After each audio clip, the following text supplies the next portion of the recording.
সকালবেলা যেটা করে গরিব মানুষের তিনি হচ্ছে আল্লাহ। আমাদের তোয়া হুজুর, যাকে আমরা মানে ঈশ্বরের নিষেধাজ্ঞা দেখতাম, আমরা আল্লাহ নিষেধাজ্ঞা দেখতাম আমরা, তিনি যেভাবে আজকের রাজনীতির ময়দানে নেমে যিনি বলতো যে নওশাদ হারবে ভাঁড়ে, তিনি আজ বলছে 100% নওশাদ জিতবে।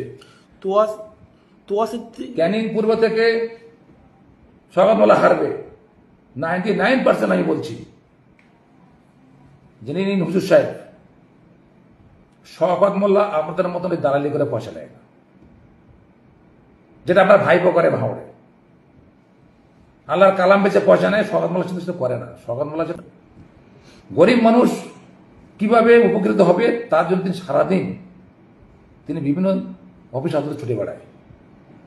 এলাকার মানুষ কিভাবে শান্তিতে থাকবে তার জন্য এলাকার মানুষের রাস্তা কাটতে শুরু করে বিদ্যুৎ পানীয় জল শুরু করে সেটা তিনি দেখার দায়িত্ব তা না, তিনি দেখে।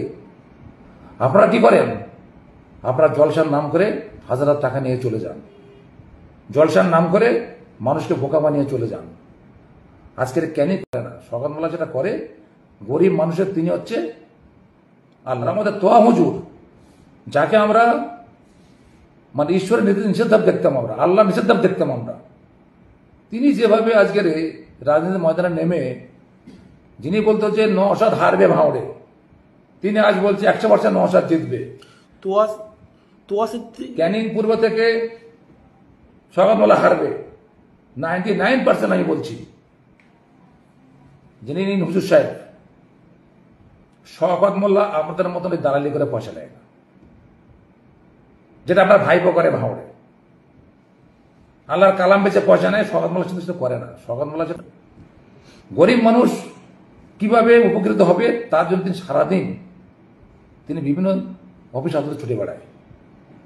এলাকার মানুষ কিভাবে শান্তিতে থাকবে তার জন্য এলাকার মানুষের রাস্তা কাটতে শুরু করে বিদ্যুৎ পানীয় জল শুরু করে সেটা তিনি দেখার দায়িত্ব তা না, তিনি দেখে। আপনারা কি করেন? আপনারা জলসার নাম করে হাজার টাকা নিয়ে চলে যান, জলসার নাম করে মানুষকে বোকা বানিয়ে চলে যান। আজকের ক্যানিং